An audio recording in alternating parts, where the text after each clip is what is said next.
Baik, terima kasih Mas. Assalamualaikum warahmatullahi wabarakatuh. Waalaikumsalam Pertama warahmatullahi kali, saya ucapkan terima kasih ya atas undangannya untuk berbagi pengalaman lah, kalau kita kan berbagi pengalaman terkait bagaimana upaya kita untuk menangani COVID ini. Yang saya hormati juga bapak-bapak, ibu-ibu yang ada di sini, termasuk khususnya kepada panitia yang telah menyelenggarakan acara ini. Baik, kita langsung saja karena waktu juga pendek. Saya hampir tidak bisa hadir tadi, karena akhirnya satu jadwal saya dengan Bu Risma saya batalkan, saya cari alasan supaya kita bisa kabur kemari. Subhanallah. Saya harus cari tempat menyepi nih untuk karena kalau di mobil nggak bisa, nggak enak kita komunikasi seperti ini. Saya mohon maaf tidak bisa menyiapkan bahan presentasinya, karena ya saya harus main di HP aja, karena ini cari-cari tempat sembunyi nih untuk ngomong sekitar 1 jam kita diskusi. Baik, jadi gini ya, dalam pemahaman kita terhadap pandemi ini, satu hal yang harus kita lihat bahwa banyak sekali gagal paham terjadi di kita. Baik gagal paham itu terjadi di level pemerintahan, di level tenaga kesehatan, ataupun di level masyarakat. Nah, ini jadi masalah serius. Pada prinsipnya, untuk menangani pandemi COVID-19 ini hanya ada 2 cara. Yang pertama adalah satu cara utama, yaitu memutus rantai penularan. Itu caranya. Nah, untuk memutus rantai penularan itu ada 2 cara yang harus kita lakukan. Cara pertama adalah edukasi masyarakat untuk melaksanakan protokol COVID. Nah, saya rasa hampir semua daerah, semua kabupaten kota masalahnya sama. Sulit sekali memberikan edukasi pada masyarakat. Sulit sekali orang untuk patuh pakai masker, sulit sekali untuk mengatur orang cuci tangan, dan sebagainya. Ini kan susah sekali. Jadi cara kedua adalah dengan cara melaksanakan testing masif. Cara kedua. Nah, ini harus penting kita ketahui, testing masif. Testing masif itu harus 2 hal di situ. Yang pertama adalah tracing yang dilakukan oleh teman-teman dari Dinas Kesehatan. Yang kedua adalah testing laboratorium yang dilakukan oleh laboratorium. Nah, 2 hal itu akan menjamin kita berhasil. Secara teori ya, secara konsep epidemiologi. Nah, ini yang harus kita pahami bersama. Jadi kalau saya katakan daerah hijau itu adalah daerah yang tidak ada kasus positif dalam sebulan, daerah orange terus-terusnya dengan aturan seperti itu sebenarnya salah. Kalau itu dipakai, maka daerah itu tidak akan periksa spesimen. Dia kan hijau terus. Nanti tahunnya meledak. Kenapa? Karena orang-orang yang berpotensi sebagai penular itu tidak terdeteksi. Jaringan penyebaran virus itu tidak terputus. Nah, ini yang menjadi dasar penyebaran. Bapak Ibu ingin saya sampaikan, ada beberapa fase perkembangan virus ini, pandemi ini. Fase pertama adalah fase pre-pathogenesis. Di fase ini nggak ada, belum ada yang sakit. Tapi harusnya edukasi dibangun di sini. Yang kedua adalah fase pathogenesis. Angka infeksi itu masih sekitar di bawah 16%, 10%. Tapi dalam fase ini, disinilah pertarungan itu sesungguhnya dilakukan. Putuskan rantai penularannya. Kalau saya katakan pertempuran itu ada di jalan-jalan pada fase inilah.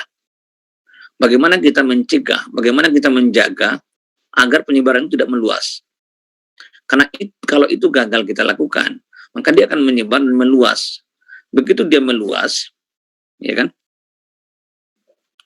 Begitu dia meluas, dia akan masuk ya. Dia akan masuk ke lingkungan tahap berikutnya. Tahap berikutnya itu apa? Tahap berikutnya itu adalah dia akan masuk ke fase yang kita namakan fase eksponensial. Fase erupsi. Apa yang terjadi pada fase erupsi? Pada fase erupsi itu, seseorang itu bisa diinfeksi oleh 2-3 orang, sehingga jumlah virus yang menginfeksinya jadi banyak. Ya kan? Jumlah virus yang menginfeksinya jadi banyak. Nah, akibatnya apa? Akibatnya adalah viral load-nya akan tinggi. Jumlah virusnya tinggi. Kalau jumlah virus tinggi, maka penyakit ini akan semakin berat. Nah, ini akan mengakibatkan resiko kematian semakin tinggi. Saya ingin mengatakan bahwa pada kasus-kasus yang berat dan sangat berat, kematian itu bisa mencapai 50% dari pasien yang dirawat. Nah, ini kondisi yang sangat mengkhawatirkan bagi kita semua. Nah, ini hanya harus menjadi suatu acuan kita. Cegahlah, jangan sampai dia masuk ke fase eksponensial. Saya ingin sampaikan, berapa angka kematian di Amerika pada fase eksponensial ini? 2.500 sampai 3.000 sehari. Berapa kematian di Eropa? 1.000 sampai 2.000 kematian per hari. Nah, ini harus menjadi kunci kita. Kalau kita tidak ingin jatuh ke situ, maka lakukanlah testing dan tracing itu sebanyak-banyaknya. Tracing dan testing terus dilakukan sebanyak-banyaknya. Jadi kita di Sumatera Barat punya konsep T2IT, tracing, testing, isolasi, dan obati. Kalau ada komorbid atau gejala-gejala lain. Nah, itu yang harus kita lakukan sebenarnya. Itu yang harus menjadi dasar pemikiran kita. Jangan kita berbahagia kalau tidak ada melakukan pemeriksaan. Ya tidak ada pemeriksaan, tidak ada positif. Itu udah pasti tuh. Kalau memang kita yakin daerah kita tidak ada kasus positif, lakukan surveillance untuk memastikan bahwa tidak ada orang-orang positif di tempat kita. Oleh sebab itu, WHO telah menetapkan standarisasi untuk itu. Apa standarisasinya? Testing rate-nya satu rate-nya adalah 1 per 1.000 penduduk per minggu. Ya, hanya 2 provinsi di Indonesia yang melewati itu, yaitu Sumatera Barat dan DKI Jakarta. Ya. Kemudian yang kedua, positivity rate-nya di bawah 5%. Ya, hanya 1 provinsi yang di bawah 1%. Artinya Sumatera Barat saat ini positivity rate-nya di angka 1,5% kumulatif. Sementara untuk di bawah itu kita dalam 1 bulan terakhir positivity rate kita 0,5, sekitar di bawah 1%. Kita juga sudah melakukan surveillance untuk kabupaten kota di mana insiden rate kita 0,5%. Artinya, saya sempat bicara dengan Pak Doni Monardo, saya katakan bahwa provinsi yang pemeriksaannya kecil seharusnya jangan dikasih hijau. Kasih mereka tidak bisa direview, tidak bisa dinilai. Sehingga itu bagi pembelajaran bagi mereka gitu. Kan kalau terjadi apa-apa nanti jadi wabah dan sebagainya, masyarakatnya yang rugi. Masyarakatnya yang menderita. Itu harus dipahami. Kecuali mereka sudah melakukan surveillance. Surveillance itu adalah untuk mendeteksi berapa angka insiden pada periode tersebut di daerah tersebut. Nah, itu kalau kita di Sumatera Barat, surveillance itu kita lakukan dengan positif, dengan angka dengan presisinya sekitar 0,2 sampai 0,5, margin errornya sekitar 1%. Kita menggunakan teknik cluster random sampling untuk pemilihan sampel. Itu sudah disusun bersama-sama oleh tim. Nah, ini yang menjadi suatu hal yang harus kita pikirkan bersama-sama. Bagaimana caranya kita bisa dapat gambaran yang baik, dapat gambaran yang benar-benar bagus ya, dapat gambaran yang betul-betul bisa memberikan kondisi yang real di tempat kita masing-masing. Nah, itu. Kemudian yang berikutnya lagi yang harus kita pahami juga adalah apa sebenarnya yang harus kita lakukan untuk testing. Seperti pengalaman kami di Sumatera Barat. Tapi sebelum saya cerita itu, saya cerita pengalaman saya sekarang. Sekarang kasus-kasus tertinggi itu ada di Surabaya. Angka positif rate-nya 25%. Ada di Makassar, hampir 25-30%. Kalsel, 30%. Kemudian di tempat lain juga ada di Sumatera Utara juga akan cenderung meningkat, Sumatera Selatan juga polanya akan sama. Nah, ini berbahaya. Kalau positif rate-nya tinggi, berarti itu mendekati fase eksponensial. Dan risiko kematian bagi tenaga kesehatan itu akan sangat besar sekali. Bapak Ibu yang saya hormati, masalah kematian tenaga kesehatan itu masalah serius. Kenapa? Kenapa itu menjadi serius? Karena mereka ujung tombak. Kalau angka kematian mereka tinggi dan mereka tidak mau lagi bekerja di rumah sakit, yang lain akan tumbang semuanya. Ini ibarat kita punya tentara kita bertumbangan. Habis tentara terlewati, semuanya akan habis. Ya kan? Masyarakat lain akan habis. Itu yang harus kita perhatikan bersama-sama. Nah, untuk itu perlu komitmen bersama dalam mengatasi pandemi. Komitmen itu tidak hanya berasal dari masyarakat, tetapi juga dibangun oleh semua elemen yang ada di suatu daerah.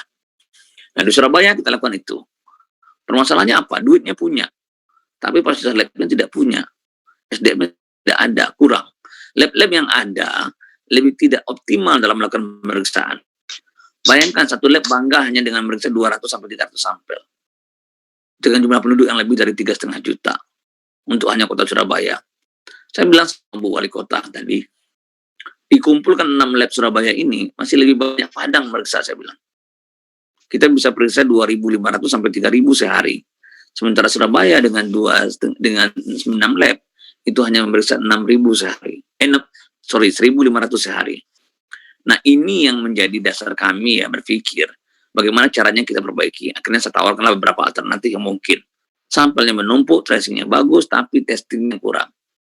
Saya bilang tadi sama Bu Wali Kota, oke Bu, kita terima 2.000 sampel dari Surabaya. Kemarin kami sudah terima 1.000 sampel dari Kalsel, dilanjutkan lagi dengan 1.700 sampel dari Kalsel. Sekarang Surabaya mengirim 2.000, kita terima. Karena satu-satunya lab yang punya kapasitas berlebih hanya Padang, hanya Sumatera Barat. Tapi hebatnya kita, tetangga kita nggak ada yang ngirim ke kita. Alhamdulillah, saya bilang. Halo? Ya, saya lanjutkan ya.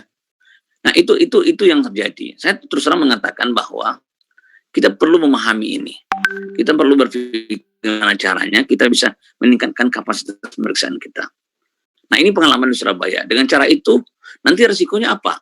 Oh, resikonya tentu, Bu, kalau Ibu saya periksa sekarang, 1.000 sampel, positifnya 250 orang. Oke. Tapi kalau saya periksa Ibu 10.000, mungkin positif Ibu jadi 1.500 loh, Bu.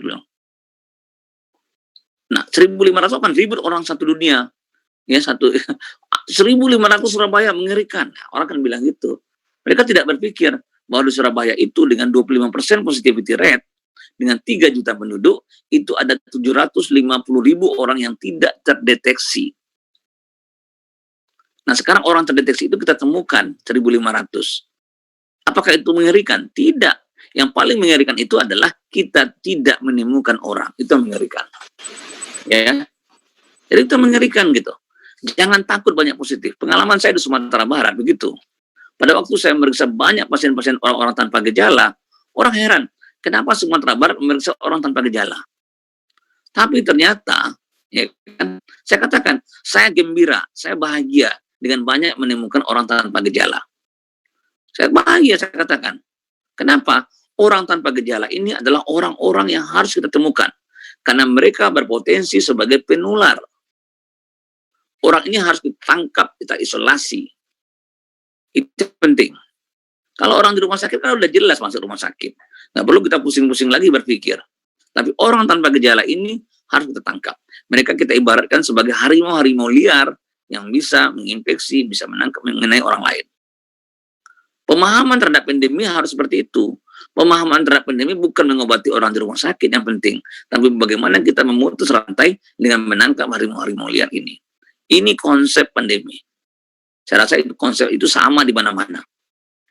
Bapak Ibu lihat di Amerika Serikat, mereka periksa 100.000 per hari dan bisa menemukan 36.000 positif. Mereka tidak panik, positif 36.000, tidak ada masalah. Karena hanya itu satu-satunya cara untuk memisahkan antara orang-orang yang berpotensi menyebarkan, yang sudah terinfeksi tapi tidak ada gejala, dengan orang-orang yang tidak, yang sehat. Hanya itu satu-satunya cara. Jadi bahagialah kita kalau kita banyak memeriksa, banyak positif. Tapi positivity rate kita rendah. Bedakan antara positivity rate kita dengan jumlah kasus positif. Nah, sama tuh. Maka saya selalu sampaikan ada 2 indikator yang paling penting. Positivity rate dan testing rate. Sumatera Barat testing rate-nya nomor 2 nasional. Positivity rate-nya nomor 1 nasional. Terkecil. Nah, testing rate kita nomor 1 itu Jakarta. Tapi Jakarta juga tidak bisa jadi standar. Kenapa? Semua lab-lab yang menerima sampel dari daerah-daerah seperti Bangkes, sampel-sampel dari Jabodetabek, dari Banten, semuanya masuk ke Jakarta dan dihitung sebagai sampel Jakarta. Nah, bagi saya tidak masalah lah, paling tidak Sumatera Barat itu bagus dari sisi bagus dari sisi jumlah sampel yang kita periksa, itu yang penting. Dan saya optimis insya Allah ya kalau kita tanpa mendahului Tuhan, kemungkinan besar kita akan bisa bertahan dalam posisi seperti ini. Saat ini kasus-kasus positif di Sumatera Barat itu umumnya berasal dari provinsi luar, dari Medan, dari Jakarta, Surabaya, Kalimantan dan sebagainya. Lebih banyak berasal dari daerah-daerah itu. Nah, itu dari sisi bagaimana strategi kita untuk pandemi. Yang kedua adalah bagaimana kita membangun laboratorium itu. Bapak Ibu yang saya hormati, laboratorium itu disusun dengan komitmen kita. Bagaimana kita menyelamatkan Sumatera Barat, atau bagaimana kita menyelamatkan bagian yang bisa kita bantu dari Indonesia untuk pandemi dengan cara melakukan testing. Semua tim saya adalah mahasiswa S1, S2, dan S3. Dan mereka dengan semangat bekerja 24 jam. Kalau harus 24 jam, 24 jam. Saya sampaikan ke mereka bahwa bekerjalah dengan tulus, bekerjalah dengan ikhlas, tidak usah pikirkan yang lain-lain. Itu yang paling penting. Jadi komitmen itu selalu saya sampaikan, yang selalu saya bangun, dan selalu saya berikan pengertian kepada mereka untuk selalu bekerja dengan ikhlas. Karena saya selalu sampaikan bahwa semakin banyak kita bekerja, semakin baik kita bekerja, tidak perlu banyak koar-koar ya. Tidak perlu banyak koar-koar, maka apa yang kita kerjakan itu akan dibalas oleh Allah ya, dengan cara-cara yang kita tidak tahu. Nah, itu yang harus kita pahami itu. Konsep itu harus kita pahami. Dan alhamdulillah mereka bekerja dengan baik, saya sangat menghargai mereka, saya sangat mengapresiasi mereka. Saya tidak perkenankan satu orang pun ya dari luar itu untuk menyerang mereka. Saya tidak perkenankan. Nah, saya akan menghadang badan saya untuk itu. Mereka sudah bekerja dengan keras, saya ada staf saya dimarahi ya, dimarahi oleh pengirim gitu kan. Saya telepon pengirimnya, saya kasih tahu, bisa marahi pengirimnya. Jangan pernah marahi staf saya bilang. Mereka sudah bekerja keras. Itu yang paling penting dipahami oleh semua orang. Bahwa staf kita itu sudah bekerja dengan maksimal, mereka sudah bekerja dengan optimal, ya kan, mereka juga tidak mendapatkan terlalu banyak ya. Mereka tidak pernah libur. Nah, jadi tolong hargai mereka. Kalau ada masalah sampaikan ke saya langsung. Ya, jangan bicarakan dengan staf saya. Pokoknya apakah mereka lakukan itu adalah yang terbaik. Begitu saya membela anggota saya. Dan apapun taruhnya akan saya lakukan itu. Nah, ini adalah konsep ya yang kita bangun. Nah, semua fasilitas kita dapatkan. Bagaimana kita mendorong komunikasi, bagaimana kita mendorong hubungan baik dengan semua orang, bagaimana saya membangun hubungan dengan semua direktur rumah sakit, bagaimana saya membangun hubungan dengan semua kepala dinas kesehatan, dengan para bupati dan gubernur. Secara rutin saya akan komunikasi dengan Pak Gubernur, saya akan nyampaikan semuanya. Sehingga bisa kita katakan bahwa kunci keberhasilan Sumatera Barat itu sebenarnya ada 3. Yang pertama adalah kemampuan tracing dari teman-teman dinas kesehatan, yang kedua adalah kemampuan testing dari teman-teman di laboratorium, dan yang ketiga adalah dukungan penuh dari gubernur. Itu yang kita lakukan di Sumatera Barat. Nah, tujuannya apa? Tujuannya cuma satu, bagaimana kita menyelamatkan masyarakat kita. Ya, kalau misalnya saat ini saya populer, itu tidak ada, itu hanya kebetulan, itu hanya nasib baik saya sebagai populer. Itu aja. Tapi dari awal, jauh dari hati paling dalam, saya sampaikan bahwa ini hanya tulus untuk masyarakat kita. Saya tidak jarang berkomentar di WA, saya tidak punya Facebook, jarang berkomentar di Facebook, saya tidak punya Twitter, hampir tidak pernah saya komentar di Twitter, dan saya tidak suka popularitas. Tapi kita mencoba membangun bekerja dengan baik untuk membangun masyarakat kita. Nah, semua indikator-indikator yang ada saat ini memperlihatkan bahwa Sumatera Barat itu pada posisi yang baik. Presiden mengatakan ada 5 provinsi yang bagus, bagi saya tidak penting itu. Saya bilang sama Pak Gubernur, itu tidak penting Pak, saya bilang. Nggak masuk pun Sumatera Barat nggak masalah Pak. Yang penting yang merasakan itu adalah masyarakat kita. Bagaimana kita mau dibandingkan dengan provinsi yang pemeriksaannya kecil, atau tidak ada pemeriksaan? Nggak bisa dibandingkan tuh Pak, saya bilang. Nah, jadi nggak usah kita banding-bandingkan gitu, lucu gitu kan. Jadi ini adalah hal-hal ironi yang ada di bangsa kita. Tapi satu hal yang pasti adalah mari kita selamatkan bangsa kita, mari kita selamatkan provinsi kita, mari kita selamatkan yang bisa kita selamatkan. Karena kondisi pandemi kita sudah sangat kacau balau. Masalah politis, masalah ekonomi, masalah sosial, masalah SDM dan sebagainya, itu campur aduk di dalamnya. Ya kan, masalah ego sektoral, egosentris, itu faktor-faktor yang juga berperan besar dalam menyebabkan kegagalan. Sehingga saya berkesimpulan pada akhirnya adalah, kalaulah bangsa ini selamat dari pandemi ini adalah anugerah yang terbesar dari Allah Subhanahu wa Ta'ala setelah kemerdekaan. Karena secara teori, sulit bagi kita untuk selamat dari pandemi ini. Sementara orang masih percaya rapid test, masih pakai rapid test, padahal banyak sekali missing pada rapid test. Banyak sekali kesalahan rapid test. WHO sudah menyatakan bahwa rapid test itu tidak digunakan pada pandemi. Tapi semua orang masih pakai. Terakhir saya ingin sampaikan bahwa Terus terang kita harus terima kasih kepada teman-teman kita di rumah sakit yang telah bekerja keras ya untuk membantu beberapa pasien dengan berbagai macam kondisi, berbagai macam kekurangan. Tapi harapan kita adalah mari kita bantu mereka dengan cara putuskan rantai penularan. Nah, itu solusi yang terakhir. Rumah sakit adalah benteng terakhir. Tenaga kesehatan di sana adalah benteng terakhir. Kalau mereka tumbang, maka kita tidak akan siap untuk menghadapinya.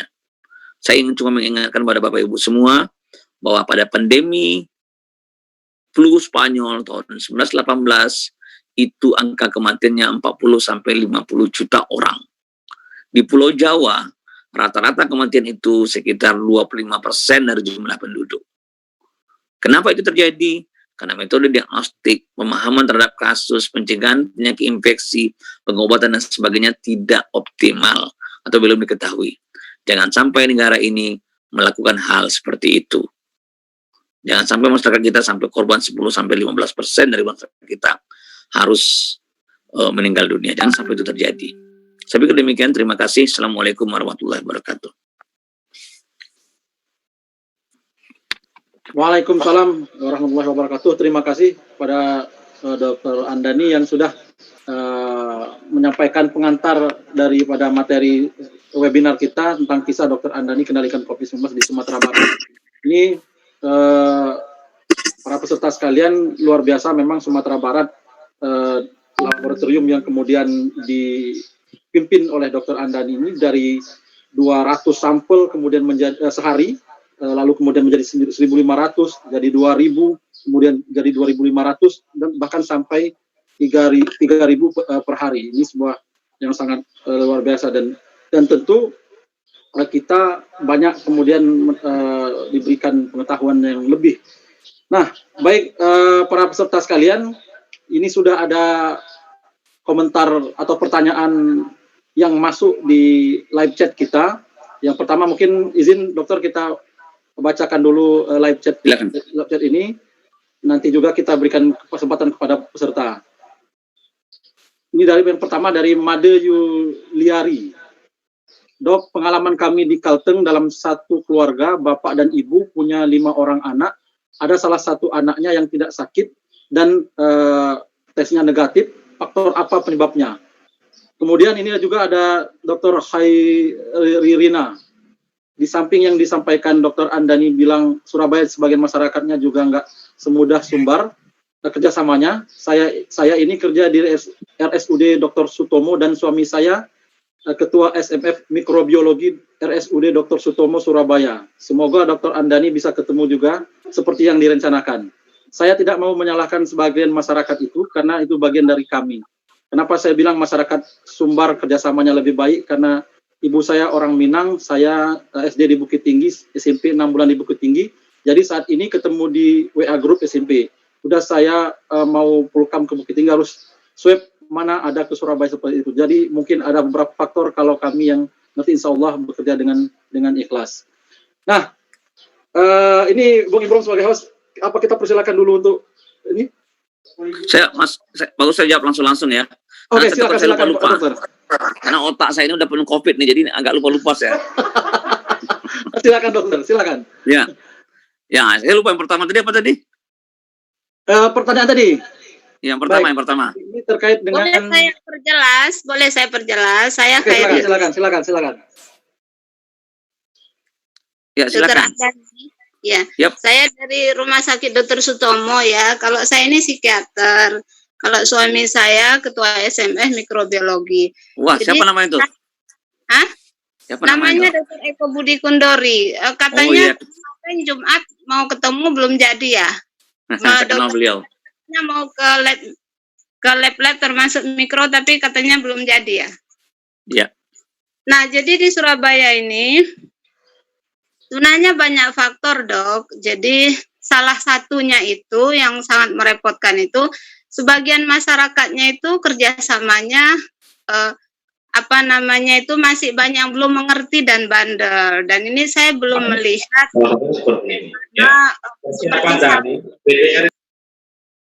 seperti saksi itu belum berjalan sehingga saya potong aja dok ya. Mohon izin dok, karena waktu kita pendek saya potong aja ya. Jadi gini dok, saya katakan tadi bahwa masalah pemahaman masyarakat untuk melaksanakan protokol COVID itu bukan hanya di Surabaya, Dok. Di mana-mana juga gitu. Itu udah menjadi standar kita. Saya sampaikan itu karena saya kan tahu juga masyarakat Minang itu seperti apa. Jadi maksud saya itu perlu juga dikasih masukan.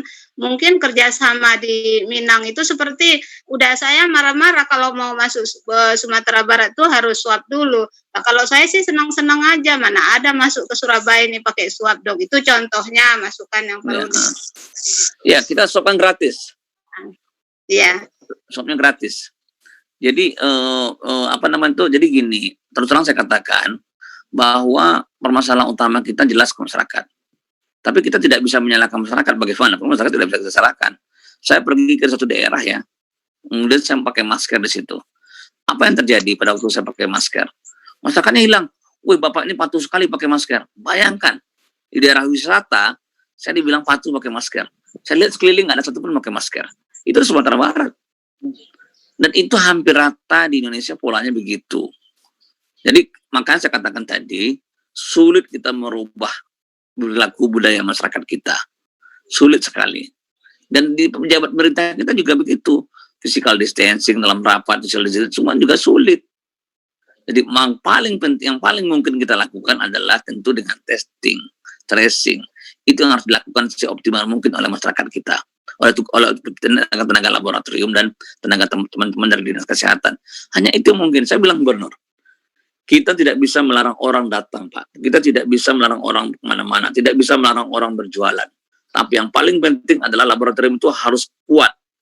Kita harus bisa mengimbangi antara kecepatan penyebaran virus dengan kecepatan pemeriksaan. Teman-teman dinas kesehatan itu harus semangat 45 untuk melakukan tracing. Nah, itu yang penting. Kita tidak ada menyalahkan siapa-siapa. Insya Allah, saya sudah bicara dengan Bu Risma, saya sudah bicara dengan Prof. Kuntaman, ya kan, Profnya Dr. Eko, ya, saya dengan Dr. Eko. Saya juga bicara dengan teman-teman mikrobiologi FK Unair. Kita sepakat di sini, kita coba saya targetkan bahwa sekitar akhir Agustus akan ada lab di FK Unair, di Surabaya, dengan kapasitas 4.000 pemeriksaan per hari. Baik, Dok. Itu. Sedikit lagi, Dr. Andani, maaf ya. Sedikit ya. Tolong kasih masukan juga ke Bu Risma itu kalau masih memungkinkan. Jangan beda-bedakan orang Surabaya yang KTP-nya Surabaya dan KTP non Surabaya seperti Pak Anies Baswedan kan nggak membeda-bedakan gitu. Jadi gini. Tadi saya ngomong lama dengan Bu Risma ya. Saya paham perasaan beliau. Saya paham sekali perasaan beliau. Dan kita juga tahu apa kondisi-kondisi di Surabaya. Mungkin dokter juga tahu bagaimana suasana di Surabaya, di Jawa Timur ini. Ya kan? Tapi kita tidak bahas di sini ya. Kita tidak ikut masalah politik. Baik. Tapi masalah utamanya adalah Bu Risma itu seperti orang tua yang punya duit banyak. Yang melihat anaknya sakit, anaknya tumbang, anaknya meninggal, tapi dia tidak bisa apa-apa. Dia tidak punya lab. Dia tidak bisa paksa lab-lab yang ada untuk bekerja banyak. Itu yang terjadi. Ya kan? Baik. Nah, itu yang terjadi, saya bilang. Jadi maksud saya rasa setelah ini tidak akan terjadi seperti itu. Pasti. Karena kita siapkan untuk bantuan ke Surabaya, kita siapkan pemeriksaan, kita coba bantu ya untuk menerima sampel dari Surabaya. Saya sudah janjikan itu ke Bu Risma. Untuk kebutuhan regen, kita coba bicarakan dengan BNPB untuk suplai kota Surabaya, termasuk labnya. Baru sekitar ini saya masih di labnya di lab Kesdanya Surabaya. Saya cari tempat sembunyi untuk bicara di sini. Tapi insya Allah ini akan jadi selesai masalahnya. Kita usahakan sebaik-baik. Ya. Ya, ini menarik, Dok, karena di sini banyak sekali para dokter yang ikut di acara webinar kita ini, termasuk juga Ketua BSMI Provinsi Bengkulu, Dr. Nurholis, yang memang berjibaku ya. Ada juga Dr. Ika dari Puskesmas mana ini, nampak. Dan banyak juga dari berbagai unsur, mungkin juga dari pemerintahan, dari para dokter yang menangani. Nah, kita ingin mengetahui, Dok, seperti apa sebetulnya di Sumatera Barat itu dukungan pemerintah terhadap laboratorium yang dokter pimpin juga, biar kemudian juga menjadi gambaran bagi peserta webinar terkait dengan dukungan pemerintah terhadap penanganan COVID-19, terutama kepada laboratorium yang dokter pimpin. Jadi gini ya, Pertama, terus terang dikatakan bahwa dukungan itu full dari Pemprov. Jadi Gubernur Sumatera Barat itu mendukung kita penuh. Tapi walaupun demikian, kita juga berusaha. Saya lobby BNPB supaya supply kita bahan, supaya supply kita kit. Saat ini, ya kapasitas kita sampai 3.000. Saya lagi merancang BNPB kalau mau memperluas lab kita, sehingga kapasitas kita menjadi 4.000 atau 5.000 sampel per hari. Ya kan? Itu yang kita harapkan sekarang. BNPB bantu kita, sehingga Sumatera Barat itu, labnya kita itu, akan menjadi salah satu lab rujukan nasional untuk regional Sumatera paling tidak. Itu yang kita targetkan sekarang. Dengan kapasitas 4.000 sampai 5.000 pemeriksaan per hari. Itu yang pertama.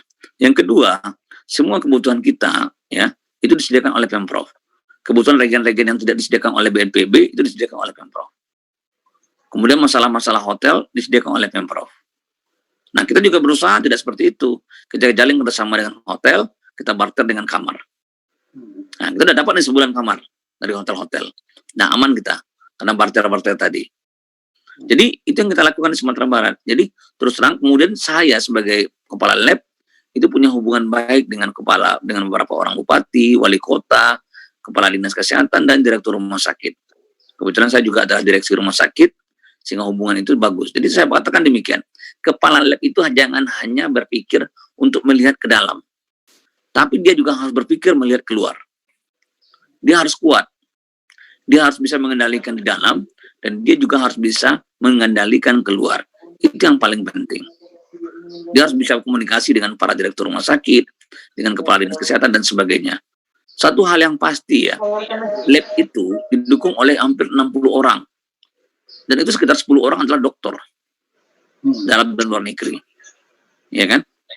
Tapi kita harus pastikan bahwa masalah utama dalam diagnostik dengan real time PCR itu adalah bagaimana kita membaca hasilnya, ya kan? Itu yang paling penting. Tidak segampang saya bisa baca aja begitu. Itu yang paling penting itu bagaimana kita membaca hasil, menginterpretasikan dan bisa menilai apa yang harus kita lakukan sebenarnya. Nah, itu butuh keahlian khusus, butuh pengalaman yang paling penting. Nah, itu yang kita lakukan. Kita berlapis untuk itu. Jadi, sederhana saya sampaikan bahwa dukungan Pemprov kita sangat bagus sekali. Itu yang penting. Baik. Berarti keberhasilan juga terkait dengan bisa laboratorium ini sampai seperti ini juga dukungan full dari Pemda tentu sangat berarti ya, Dok ya. Kemudian Dok, satu lagi pertanyaan yang substansif yang kemudian juga sering di berbagai media juga kita baca juga, dan tadi juga dokter juga menyinggung terkait dengan rapid test yang tidak kemudian recommended dari WHO. Tapi hari ini Indonesia masih menggunakan rapid test ini, bahkan juga untuk perjalanan kemana-mana itu rapid test selalu digunakan untuk ini. Walaupun Ombudsman juga sudah menyampaikan untuk menghapus rapid test itu. Seperti apa saran dokter? Apakah memang ini dihapuskan saja atau seperti apa, Dok? Baik, terima kasih. Jadi gini, apakah kita akan hapuskan rapid test? Ini kan juga risiko ya. Bagaimana dengan provinsi yang tidak punya PCR, yang tidak mau mengirim spesimen, yang santai saja, gimana cara itu? Kan nggak tahu lagi dokternya mau diagnosa apa. Akan pusing. Ini menjadi dilema tersendiri bagi teman-teman kita di rumah sakit. Nah, pemerintah juga tahu persis ya, bahwa sangat sulit ya bagi kita untuk menyediakan fasilitas PCR itu di semua tempat, karena bukan hanya masalah duit saja yang terbatas, SDM juga terbatas, pemahaman orang untuk kerja lab juga terbatas. Maka kadang-kadang rapid test harus maju lagi gitu kan. Surabaya saya katakan sama Bu Wali Kota, kenapa masih pakai rapid test Bu? Ya gimana lagi, nggak ada PCR yang nggak bisa, lab-labnya terbatas. Oh ya, sudah masuk. Nah itu yang terjadi di Sumatera Barat itu seperti di tempat-tempat lain begitu. Makanya terus terang saya katakan rapid test itu tidak akurat. Jadi kalau sekarang orang lihat rapid test, kalau reaksi di pemeriksaan lanjutan, salah saya bilang. Yang paling bermasalah itu adalah yang negatif itu malah. Kenapa saya bilang begitu? Pada minggu pertama, sensitivitas rapid test itu hanya 20%. Pada minggu kedua, sekitar 60%. Apa itu sensitivitas? Sensitivitas itu adalah kemampuan rapid test itu mengatakan orang itu sakit, ya. Untuk mengatakan orang itu sakit, ya pada orang sakit itu rapid test akan positif. Nah, itu sensitivitas. Kalau sensitivitasnya 20%, artinya apa? Artinya jelas ya bahwa kalau itu posisinya 10 orang positif, maka rapid test hanya mengatakan 2 yang positif pada minggu pertama. 2 positif pada minggu pertama. Berarti 8 lagi yang positif mana hilang, dibilang negatif. Kalau pada minggu kedua, dari 10 orang positif yang sakit, diperiksa rapid testnya, hanya 6 orang yang dikatakan positif oleh si rapid. Ya kan? Ya kan? Hanya 6 orang yang itu. Coba bayangkan. 4 lagi hilang. Nah, ini adalah orang-orang negatif semuanya. Yang dikatakan negatif oleh rapid test. Tapi bolong, tapi lolos dia. Nah, orang-orang ini bertebaran di masyarakat, menyebar di masyarakat, dan menyebarkan virusnya. Nah, ini kan jadi masalah serius. Nah, makanya saya dari awal sudah sampaikan bahwa tidak merekomendasikan penggunaan rapid test. Nah, itu. Tapi kalau memang tidak ada lagi, apa lagi? Ya kan? Nah, itu problem. Oleh sebab itu diharapkan cobalah buka hati untuk provinsi-provinsi yang tidak punya lab. Bangunlah lab sendiri, kembangkan sendiri, anggarkan sendiri. Kalau tidak bisa SDM kurang, kirim ke tempat lain yang bisa kerjasama. Itu harus dilakukan, jangan menunggu saja. Jangan semua mengandalkan rapid test. Karena yang paling masalah dari rapid test, transaksi ekonominya luar biasa di situ. Ini yang berbahaya. Nah, ini yang harus kita hindari sebenarnya. Baik. Jadi saya katakan sekali lagi, saya terus terang katakan, ya saya udah lama nyampaikan bahwa Padang itu kekurangan sampel. Silakan kirim sampel ke Padang.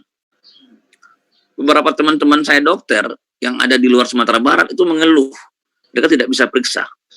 Saya ingin sampaikan satu kasus ya. Satu dokter di suatu rumah sakit mengalami reaktif COVID dengan rapid test, kan? Cepat positif ya. Itu yang terjadi. Kemudian dia panik, dia stres. Dia harus periksa PCR tapi nunggu 5 hari sampai seminggu. Dia butuh tahu cepat, karena OK-nya harus operasi. Dia dokter spesialis. Dan di situ dokter spesialis berapa orang positif. Reaktif. Akhirnya datang ke Padang, karena kita teman, ya saya periksakan. Datang jam 8 pagi, kita periksa, jam 11, jam 1 keluar hasil. Ya kan? Kemudian saya sampaikan, alhamdulillah hasilnya negatif. Bapak Ibu, coba lihat betapa histerisnya dia. Dia langsung guling-guling di lantai itu. Dokter spesialis, umurnya sama sebaya dengan saya, sekitar 47 tahun, berguling-guling di lantai. Ya, saking histerisnya. Saking senangnya dia negatif. Bayangkan itu, saya bilang. Betapa stresnya teman-teman kita di rumah sakit sekarang. Nah, itu harus kita pahami bersama-sama. Nah, itu harus kita dukung gitu. Mereka harus kita dukung. Tidak bisa kita biarkan seperti itu. Mereka was-was, mereka positif, anak istri mereka di rumah.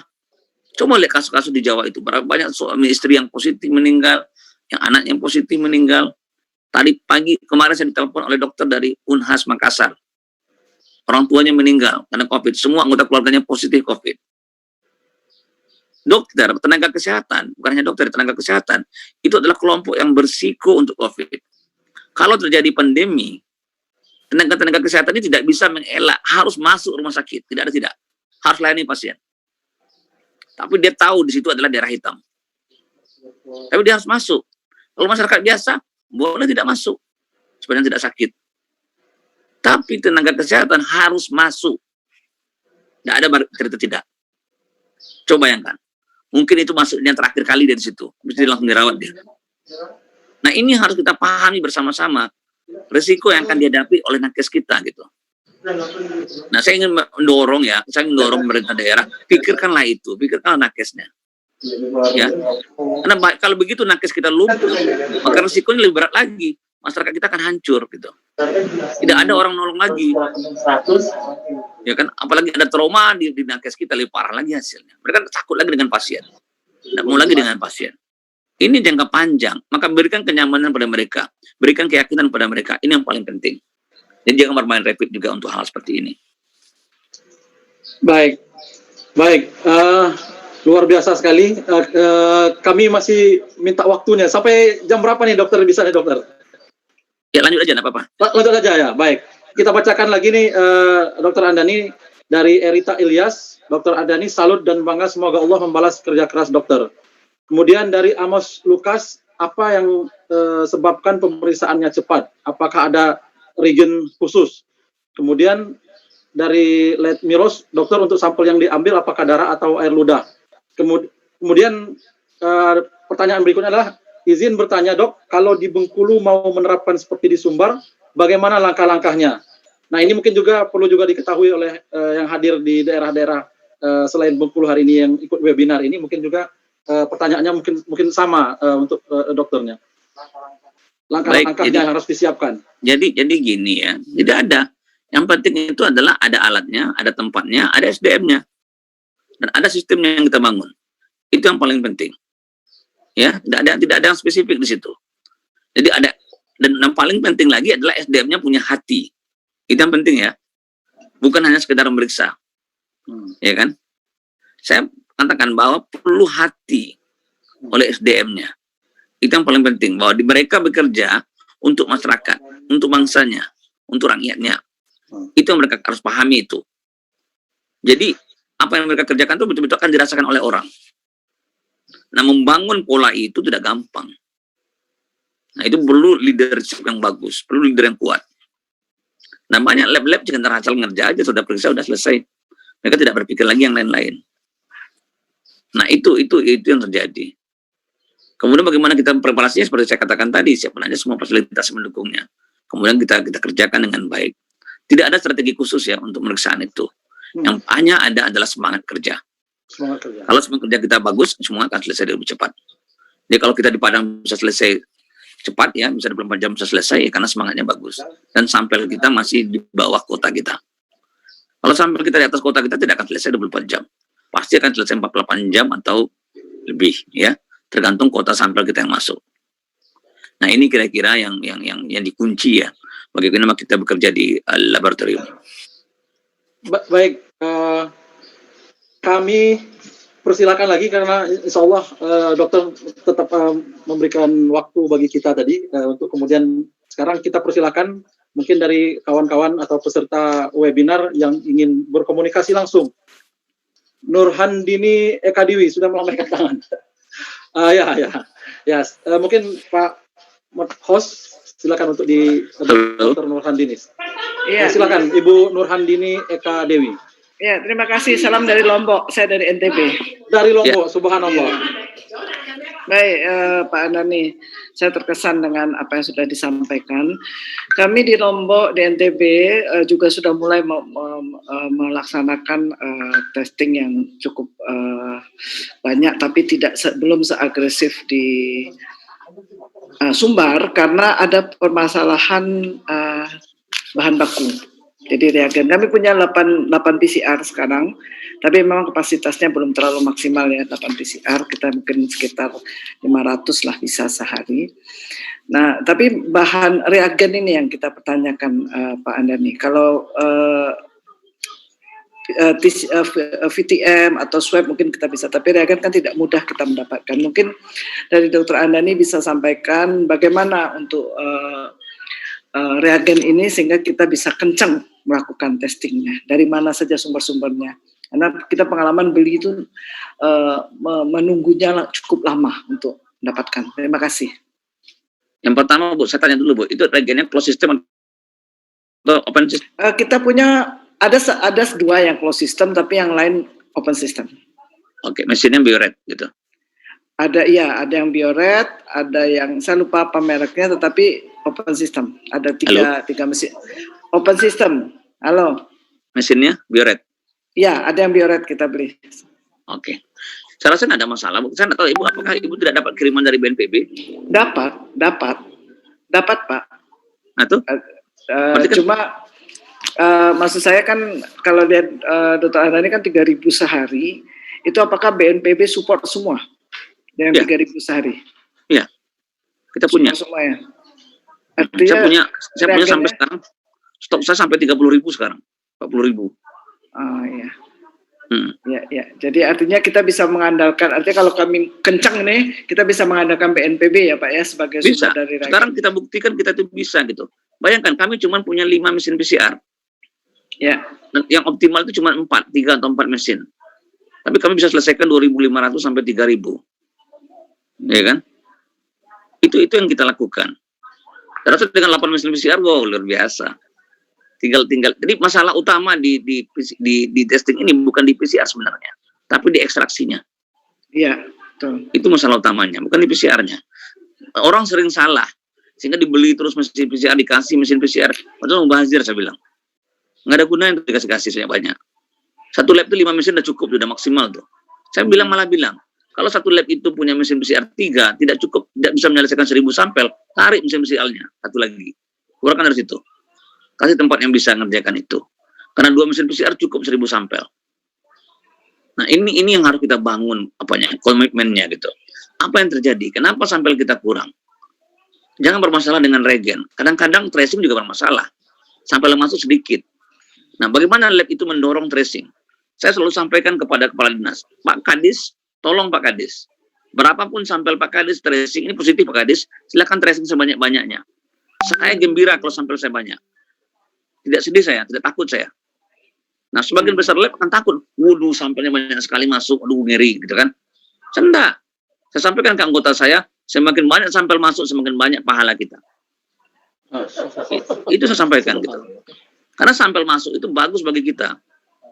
Ini harus terpahami, itu adalah bagian proses kita untuk memutus rantai. Hebat. Ya, bangga saya punya dokter seperti ini. Dokter Andani, salah satu mesin kami kemarin sempat kita push begitu ya, sehari kita 2 mesin itu sehari kita sampai periksa 500-an. Tapi terus dalam waktu 1 bulan itu sering error. Nah itu jadi sehingga setelah itu teman-teman di lab agak hati-hati juga, makanya kalau takut rusak juga mereka. Ibu, kami kemarin pakai mesin cuma 2, Bu. Kami kerjakan 2.000 sampel. Saat ini kami lebih banyak pakai 2 mesin aja, 3 mesin jarang. Kalau 2.000 mesin, berarti mesin itu rantar, dari pagi sampai subuh dia rantar terus, jalan terus. Aman insya Allah. Yakinlah. Aman, Bu. Yang penting kita maintain baik-baik. Ya kan, kita kontrol baik-baik. Itu yang penting. Dan alhamdulillah kami punya dokter ya dari Jerman khusus untuk teknisi mesin alat-alat. Jadi agak tertolong juga kerja seperti itu. Tapi percayalah sama saya bahwa jangan pikirkan itu, pikirkan sekarang bagaimana kita menembus 1.000 sampel. Saya ingin semua lab-lab yang dibantu oleh BNPB bisa mencapai 1.000 sampel per hari. Nah, jangan nanti cerita terbalik-balik. Lab mengatakan sampel kurang. Sementara Dinas Kesehatan mengatakan kami disuruh tidak boleh banyak-banyak kirim. Nah, ini terjadi di beberapa kabupaten kota saya lihat. Karena saya sudah banyak dampingi BNPB untuk beberapa daerah, beberapa lab, itu yang terjadi. Nah, jadi ini harus kita, malah lab harus mendorong, lab harus memberikan warna kepada daerah tersebut. Lab harus maju ke depan, saya bilang, jangan di belakang aja. Itu yang penting. Jadi kita perlu, tadi saya katakan begini ya, kebanggaan kita saat ini di laboratorium adalah siapa yang paling meriksa paling banyak, itu yang paling hebat. Tidak banyak profesor di situ, tidak hebat lab, itu yang kita banggakan. Ini butuh jumlah pemeriksaan, bukan yang lain-lain. Itu harus kita pahami bersama. Pak Jokowi minta 30.000 spesimen per hari, sampai sekarang belum tercapai. Gimana mau tercapai, saya bilang. Labnya hanya bermain 200-300 sampai puas. Jangan seperti itu gitu. Lab itu harus berpikir bagaimana dia ngerjakan. Kalau saya berpikir, Bu, untuk saya nggak tahu Lombok itu untuk berapa wilayah dia tanggung, dia cover ya. Kalau perlu Ibu periksa 1.500 sampai 1.000 per hari. Lanjutkan itu, Bu. Dorong itu, capai itu. Dorong bupatinya untuk mengirim sampel sebanyak-banyaknya. Dorong kepala dinasnya untuk mengirim sampel. Itu akan bagus, akan bermanfaat bagi kita bersama. Sehingga ibu yang 8 buah itu tidak mubazir. Itu kira-kira, Bu. Makasih. Baik. Ya, makasih. Baik, terima kasih Ibu Nurhandini sudah bertanya, dan tentu ini sangat banyak sekali peserta yang kemudian menyampaikan live chat, pertanyaan di live chat kita yang tidak bisa kita bacakan satu-satu. Juga ada hadir juga dari, kita lihat di sini, Dinkes Lombok ya, dari Dinkes Lombok juga hadir. Terima kasih. Nah, silakan bagi peserta webinar yang lain yang ingin langsung berkomunikasi dengan Dr. Andani yang masih ada. Oke, dari Dinkes Lombok, Bung Imron mungkin bisa digabungkan. Oke, silakan. Ya, terima kasih. Assalamualaikum warahmatullahi wabarakatuh. Waalaikumsalam warahmatullahi wabarakatuh. Salam sehat untuk kita semua. Saya kebetulan dari Dinas Kesehatan Lombok Utara ini. Yang tadi itu adalah Kepala Dinas Kesehatan Provinsi, Bu Dr. Nurhandini. Beliau atasan saya itu kebetulan. Menarik yang disampaikan oleh Dr. Andani ini terkait dengan pengalaman. Kita hanya sharing pengalaman aja mungkin, Dok, ya. Ya, silakan, Mas. Sekarang yang jadi persoalan kami di khususnya di Lombok Utara maupun di kesehatan provinsi, kalau tadi dokter berharap sekali sampelnya itu banyak sekali ya, sampai ribuan lah per hari gitu. Nah, menjadi persoalan kami sekarang di Lombok ini adalah banyak sekali warga masyarakat ini menolak untuk dilakukan tracking kontak, apalagi dilakukan pemeriksaan rapid atau swab. Karena kenapa sampai begitu? Karena memang inilah kebingungan daripada warga ini, terlalu banyak dia mendapatkan input, perspektif, ya artinya terkait dengan virus COVID-19 ini. Nah, ini yang sampai membuat bingung warga ini antara iya dan tidak, sehingga kami yang di jajaran kesehatan ini kebingungan untuk mencari sampel. Jangankan 1.000, 100 saja kami kebingungan, khususnya di Lombok, khususnya di Lombok Utara, karena beberapa kemarin kami itu jelas-jelas yang positif kami tracking aja sudah ditolak. Nah, ini yang sekarang mungkin perlu, ini non teknis, mungkin perlu diluruskan pendapat-pendapat ini. Begitu mungkin kalau di kami saat ini yang menjadi kendala kami, apalagi kami daerah wisata yang harusnya sekarang ini sudah mau di fase adaptasi mau new normal ini aja, kita mau melakukan full test aja agak kesusahan begitu, dokter. Nah, mungkin ada pengalaman-pengalaman lain lah mungkin dari dokter supaya kami juga bisa mensupport teman-teman ini untuk melakukan pemeriksaan PCR di provinsi. Terima kasih, Pak Dokter. Ya, terima kasih, Pak. Saya langsung jawab, Pak, ya. Jadi gini, Pak, ini perlu seni, Pak. Bagaimana kita mendorong orang untuk mau diswab. Nah, tentu dalam hal ini, Pak, yang paling penting itu adalah bagaimana kita memberikan pemahaman kepada mereka. Itu yang paling penting. Jadi, apa guna kita punya promkes di dinas masing-masing kalau tidak bisa menyelesaikan masalah ini? Nah, ada beberapa cara yang bisa dilakukan itu. Yang tentu yang paling penting itu adalah kita antisipasi hoax yang berkembang saat ini. Pertama. Yang kedua, kita berikan pemahaman yang rutin kepada masyarakat terus-menerus. Kita libatkan TNI Polri kalau perlu untuk itu. Kita sampaikan bahwa ini tujuannya untuk mereka, untuk keluarga mereka, untuk masyarakat mereka. Kalau mereka seperti ini, maka orang tua mereka, nenek mereka, kakek mereka, itu akan bisa terinfeksi. Nah, itu bisa berbahaya. Sampaikan testimoni dari orang-orang yang sudah positif, yang keluarganya positif semuanya. Nah, itu adalah bagian dari strategi. Saya rasa saya tidak perlu ajar oleh teman-teman dinas kesehatan, kalau sudah pasti pengalaman sekali di situ. Mulai dari tuberkulosis, malaria, dan sebagainya. Nah, ini strateginya gitu. Nah, perlu semangat, Pak. Ini butuh semangat betul, Pak. Saya terus terang sampaikan, saya selalu wanti-wanti dengan teman-teman di dinas kesehatan, karena kebagian besar masih senior saya bilang, Uni kakak, tolong periksa sebanyak-banyaknya. Kita terima sampelnya di sini, nggak ada masalah. Ini yang selalu saya sampaikan. Kita siapkan itu, kita terima itu. Ayo nih, kita dorong. Ini sampelnya kok masih sedikit, ayo tambah lagi. Nah, ini yang selalu kita sampaikan, ini yang selalu kita suarakan ke teman-teman di dinas kesehatan. Nah, itu yang menjadi cara alur berpikir kita. Saya yakin, insya Allah lah, dengan semangat 45, saya rasa semuanya bisa selesai lah. Bisa kita dorong masyarakat untuk itu. Masalah masyarakat tidak mau diswab, itu masalah umum di seluruh Indonesia. Tapi dengan pendekatan kita yang persuasif, yang campur-campur sedikit dengan pendekatan militeristik ya, saya rasa bisa. Di Padang juga gitu. Pasar raya itu nggak bisa, kita kumpulkan mereka. Masalah mereka, kenapa mereka tidak mau? Nah, ini masalahnya. Karena mereka kalau positif, mereka harus bagaimana? Ini yang problem. Jadi jangan direpit malah. Rapid jadi berbahaya. Bapak punya 8 mesin PCR, kenapa masih rapid juga? Iya kan? Karena masih rapid juga. Semua PCR aja gitu. Berarti kapasitasnya kan cukup. Karena BNPB akan melihat, kalau kapasitas PCR kita besar, maka kita dikasih regen, akan dikasih bahan.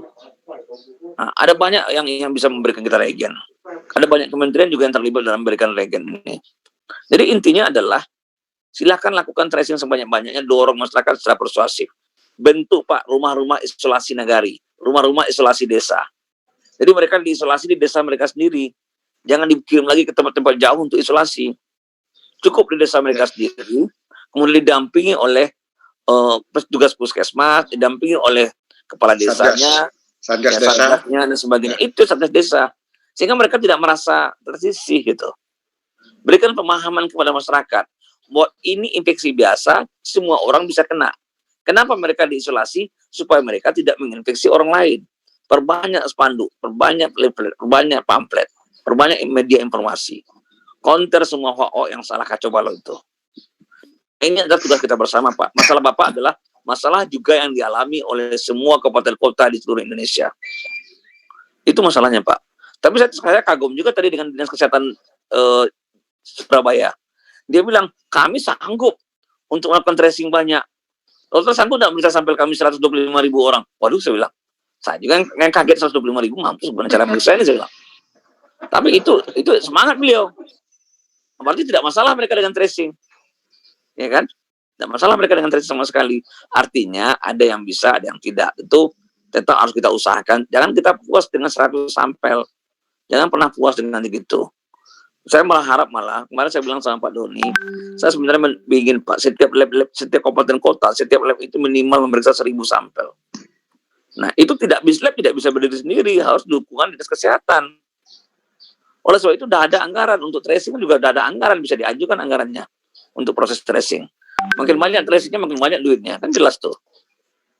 Nah, itu kira-kira Pak Kadis yang bisa kita lakukan, ya, yang harusnya kita lakukan. Karena saya katakan sekali lagi, kunci keberhasilan itu, Pak, terletak di tangan teman-teman Dinas Kesehatan untuk tracing dan teman-teman di laboratorium untuk proses diagnostiknya. Ya, bupati, gubernur, ya kan, itu adalah orang-orang yang berperan sebagai kontrol.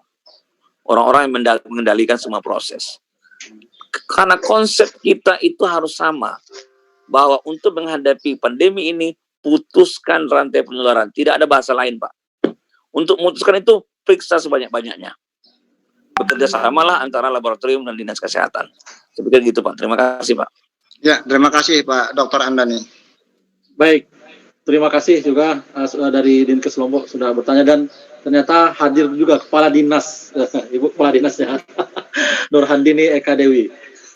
Baik, ini kita bacakan juga dari Rohmah Supriyati. Terharu campur sedih, semoga apa yang Dr. Andini share ini didengar oleh pihak-pihak terkait di Kota Bengkulu demi keselamatan kami masyarakat Bengkulu. Semoga Dr. Andini dan tim selalu dalam lindungan dan rahmat Allah Subhanahu wa Ta'ala. Baik, ini sudah hadir ya Ketua BSMI yang memang berjibaku dari tampilannya, beliau lagi di lokasi ya.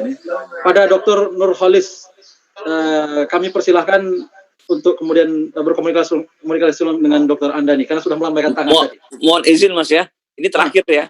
Oh, ini terakhir, oke.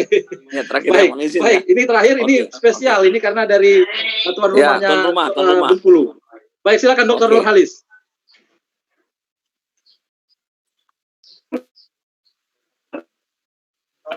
Langsung Dok, silakan Dok. Ya, siap nanya. Jadi gini Dok, di Bengkulu Dok, kendala kita tuh pertama, kalau yang kami rasakan tuh dukungan dari Pemda Dok. Jadi kita tuh bahan sediaan kan dari PCR itu cuma ada di Rumah Sakit M. Yunus tipe B, Rumah Sakit Provinsi Dok. Nah, kendala kita ini kemampuan mesin itu kalau kata dokter Patlin di sana itu hanya 50, sebetulnya sampai 90 Dok sehari. Cuman sehari rata-rata cuma 50 sampai 40 per hari. Nah, jadi kalau dalam 1 bulan tuh sampelnya sekitar 1000-an lah. Nah, itu cara kita menggenjot,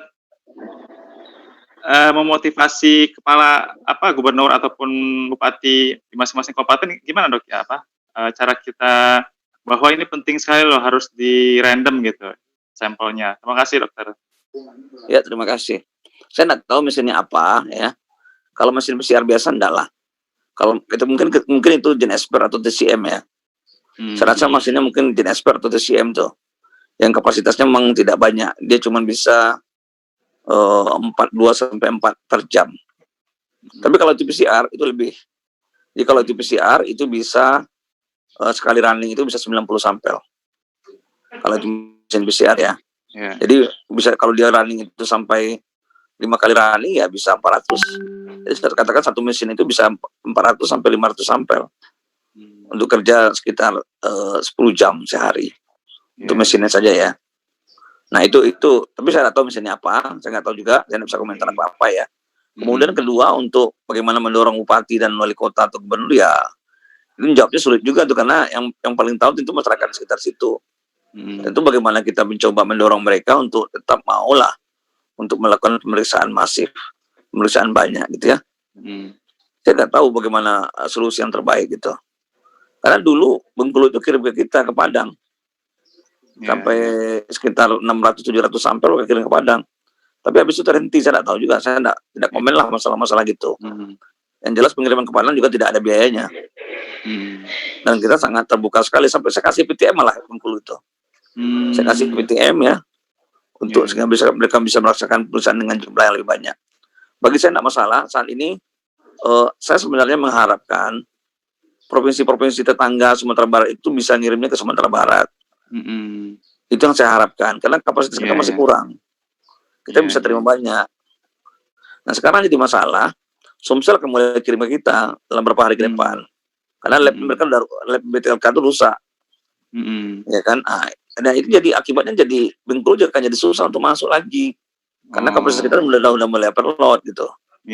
Kalsel juga mengirim ke kita, Surabaya menjelang labnya selesai kan kirim ke kita. Beberapa tempat lagi yang lain, Padang Sidem pun udah mengirim ke kita. Madinah itu kirim ke kita gitu. Jadi beberapa provinsi di kabupaten kota di Sumatera Utara yang berbatasan dengan Sumatera Barat akan mulai kirim ke Sumatera Barat gitu. Karena di Sumatera Utara sendiri pun kapasitas mereka kecil. Nah ini yang jadi problem kita sebenarnya. Saya hanya membayangkan kalau sempat terjadi outbreak, sempat terjadi ledakan, yang kasihan itu teman-teman kita di rumah sakit. Nah, saya cuma bayangkan itu gitu. Baik. Oke ya. Baik, terima kasih Dr. Nurhalis yang sudah juga menyampaikan pendapatnya, dan ini Dr. Nurhalis, Dr. Andani sudah memberikan kode bahwa ini pertanyaan terakhir. Tentu kami minta maaf kepada seluruh peserta webinar kita kali ini, karena memang posisi Dr. Andani ini lagi berada di Surabaya, diundang ya lah dari Wali Kota Tri Risma hari ini, dan kita bersyukurnya Dr. Andani bisa memberikan waktu dan ruang kepada kita untuk bergabung sini, itu sangat luar biasa sekali. Dan beliau harus sembunyi-sembunyi dulu untuk bisa gabung dalam webinar ini.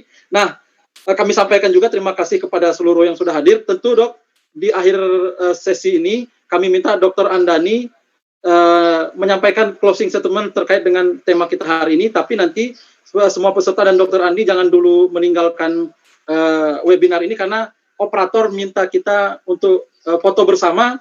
Nanti silakan aktifkan videonya masing-masing, kita foto bersama untuk dokumentasi, dan akan kita buat juga berita media online-nya. Baik, Dr. Andani, silakan untuk closing statement-nya. Baik, saya cuma pendek aja ya, bahwa untuk menghadapi pandemi ini harus ada kolaborasi kerjasama antar semua instansi. Tidak bisa satu kesehatan saja, karena efek yang ditimbulkan oleh pandemi ini luar biasa, bukan hanya masalah kesehatan. Yang pertama. Yang kedua, jadikanlah testing, tracing itu ujung tombak. Maka bangunlah sistem untuk tracing yang bagus dari teman-teman dinas kesehatan, dan testing dari teman-teman di laboratorium, supaya seoptimal mungkin, sebanyak mungkin bisa memeriksa.